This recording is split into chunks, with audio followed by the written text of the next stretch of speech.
Alors, hello, j'espère que tu vas bien, j'espère que tu te portes bien. C'est Chafetiel Fieni et je te souhaite la bienvenue pour le deuxième podcast de la série de podcasts que je suis en train de poster dans le groupe, dans la chaîne Atmosphère de rêve. Alors, tu vas te rendre compte qu'on va passer vraiment beaucoup de temps dans les podcasts et dans les discussions. Et pour l'instant, je vais commencer à traiter des thématiques de base, des thématiques fondamentales de la vie chrétienne, des thématiques fondamentales de la foi qui vont en fait me permettre de créer un sous-bassement pour le next level, pour le top niveau qui est sur le point de venir. En tout cas, crois-moi, je vais dire des choses très importantes, très intéressantes, très enrichissantes sur beaucoup de thématiques concernant la vie spirituelle en général et la vie chrétienne en particulier. Voilà pourquoi je vais prendre le temps en fait de poser des bases profondes, de poser des bases essentielles. Parce que si tu ne comprends pas les bases, tu ne comprendras pas les choses plus profondes. Et un jour, j'avais un professeur d'histoire qui m'a dit, il nous a demandé qu'est-ce qu'un manguier. Il a posé la question de savoir qu'est-ce qu'un manguier. Et nous tous, on a commencé à répondre, oui, un manguier, c'est un arbre, un manguier, c'est un arbre. Quelqu'un s'est levé, oui, c'est un arbre qui a telle chose, c'est un arbre, un grand arbre, c'est un arbre qui fait ceci, qui fait cela. Il y a un qui s'est levé pour dire que oui, c'est un arbre qui produit des fruits qu'on appelle la mangue, c'est un arbre grand, gigantesque, avec telle chose, comme ça donne les caractéristiques de l'arbre. Il a dit, ok. Donc, un manguier, c'est un arbre. Tout le monde a répondu oui. Il a posé ensuite la question de savoir, qu'est-ce qu'un arbre? Tout l'engouement qu'il y avait quand il avait posé la question, qu'est-ce qu'un manguier, a complètement disparu quand il a posé la question de savoir, qu'est-ce qu'un arbre? Et visiblement, on s'est rendu compte que on ne sait pas, on ne connaît pas la définition d'un arbre. Parce qu'on était là, on a commencé à tituber. Hey, c'est vrai, un arbre, c'est quoi? On n'arrivait pas à donner la définition claire et précise d'un arbre. Et il nous a fait comprendre quelque chose. En tout cas, c'est une leçon qui m'a marqué. Et j'espère encore que ce professeur d'histoire a envie pour que je puisse lui témoigner de combien de fois cet exercice-là m'a marqué. Il a dit que si vous ne comprenez pas les choses simples, vous ne pourrez pas comprendre les choses complexes. Parce que les choses complexes sont créées à partir des choses simples. Et l'une des choses les plus simples, mais qui est à la base des réalités les plus complexes du monde des esprits, c'est le principe de la foi. Et je veux te parler aujourd'hui de ce que c'est que la foi. Beaucoup de gens, quand on leur pose la question de savoir c'est quoi la foi, s'ils ne disent pas le verset, s'ils ne récitent pas le verset, la foi est une ferme assurance des choses qu'on espère, une démonstration de celles qu'on ne voit pas, ils vont tout de suite dire que la foi c'est le fait de croire. Un jour, Jésus a dit une phrase étrange, une phrase qui doit toi-même t'amener à te poser des questions et à réfléchir sur ta vie, sur ton évolution spirituelle. Si vous avez la foi comme un grain de sénévé, si vous avez la foi qui est semblable à un grain de sénévé, vous direz à cette montagne, déplace-toi et jette-toi dans la mer. Et cette montagne s'exécutera et rien ne vous sera impossible. Si vous avez l'habitude d'aller sur Internet, bien entendu, parce que tout le monde va sur Internet, allez chercher à quoi ressemble un grain de sénévé. Vous serez étonné et frustré de voir que le grain de sénévé, c'est le plus petit grain, c'est la plus petite graine. Ça fait partie, ou du moins c'est la plus petite graine. C'est la graine de moutarde. C'est la plus petite graine de toutes les graines, en tout cas qu'on a pu découvrir dans la flore. C'est une graine tellement petite. Mais Jésus dit que si vous avez la foi comme le grain de sénévé, vous direz à cette montagne, jette-toi de l'air, saute-toi dans la mer et elle ira se le faire parce que la foi va vous amener à accomplir les choses impossibles. Écoutez-moi attentivement. En général, quand vous entendez cette phrase, vous avez l'habitude de dire que la foi doit avoir la taille, la forme ou la quantité égale à un grain de sénévé. Donc en général, quand on parle de la foi, on veut dire que oui, que si ta foi a la taille d'un grain de sénévé, si ta foi a la quantité ou a le niveau semblable au grain de sénévé, tu pourras dire à cette montagne, tu pourras faire des miracles, tu pourras faire des choses extraordinaires. Mais est-ce que vous avez déjà vu ce que c'est qu'un grain de sénévé? Le grain de sénévé, il est petit comme ça. Le grain de sénévé, il est tellement petit. Et personne ne va me dire qu'il n'a pas la foi du grain de sénévé, ça n'existe pas. Si vous voyez la taille du grain de sénévé, si vous voyez la forme que ressemble le grain de sénévé, vous allez vous rendre compte que le grain de sénévé est tellement petit qu'il est impossible que ta foi soit plus petite que ça. C'est faux. C'est pas vrai. Ta foi ne peut pas être plus petite que la foi du grain de sénévé. Allez sur Internet, vous allez voir à quoi ressemble le grain de sénévé. Maintenant, la question que je me pose, c'est la suivante. Si le grain de sénévé est aussi petit et que notre foi ne peut pas avoir cette taille, pourquoi est-ce que nous n'arrivons pas à faire les choses qui ont été promises par Dieu? Je répète, si vous regardez le grain de sénévé, la taille du grain de sénévé, vous ne pouvez pas dire que votre foi est plus petite que le grain de sénévé. Ce n'est pas possible. Parce que le grain de sénévé est tellement petit qu'il faudrait en fait que vous n'ayez pas de foi pour dire que vous avez en fait la foi inférieure au grain de sénévé. Soit tu as la foi qui est minimum égale au grain de sénévé, soit tu n'as pas la foi du tout. Et personne ne peut dire que vous n'avez pas la foi. Personne ne peut dire que tu n'as pas la foi. Tu sais pourquoi? Parce que la Bible dit que c'est par la grâce que vous avez été sauvés par le moyen de la foi.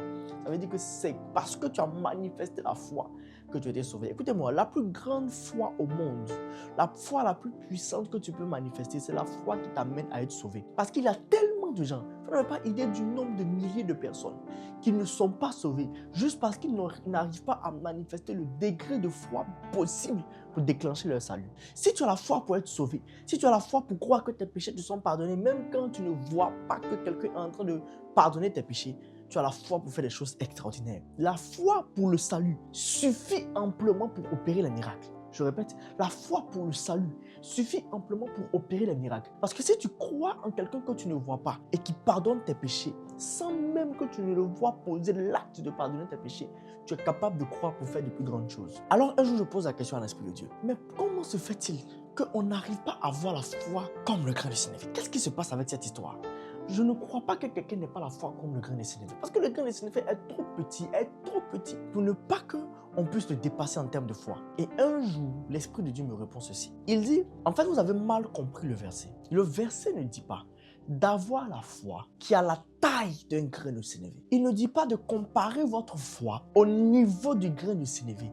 Il ne dit pas de quantifier votre foi et de quantifier la taille du grain de sénévé et de dire que c'est la même chose. Et quand viennent même les versets qui ont tendance, ou les versions de la Bible, qui ont tendance à parler de cette façon de comprendre ce verset, de la manière, de la taille de la foi par rapport à la taille du grain de sénévé, ce sont des mauvaises interprétations. Il dit qu'en fait, Jésus était en train de dire que vous devez avoir la foi comme le sénévé. Vous ne devez pas avoir la foi qui dépasse le sénévé, mais vous devez avoir la foi comme le grain de sénévé.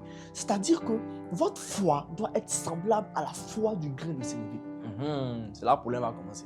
Quelqu'un va me dire, mais attends, comment est-ce que, d'ailleurs même, comment est-ce qu'un grain peut avoir une foi? À quel moment une graine peut manifester la foi? Une graine peut manifester la foi.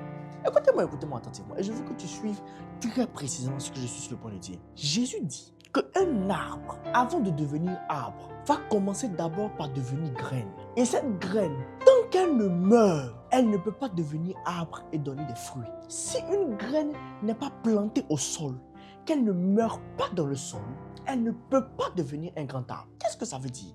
Ça veut dire que quand la graine tombe dans le sol, la graine arrive à mourir en moi.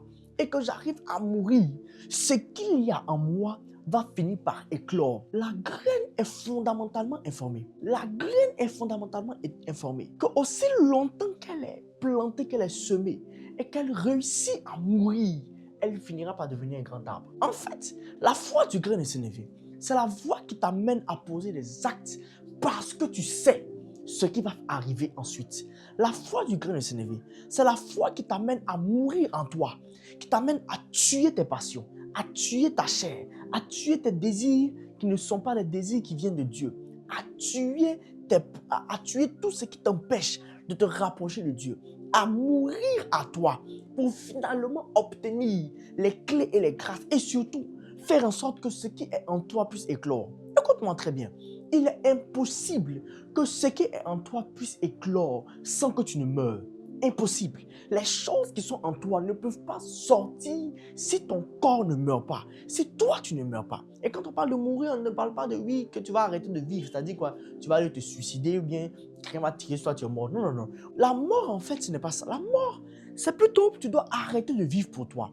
Parce que celui qui arrête de vivre pour lui et commence à vivre pour Dieu passe par la mort. Celui qui arrête de vivre pour lui, celui qui arrête de vivre pour lui et qui commence à vivre pour Dieu passe par la mort.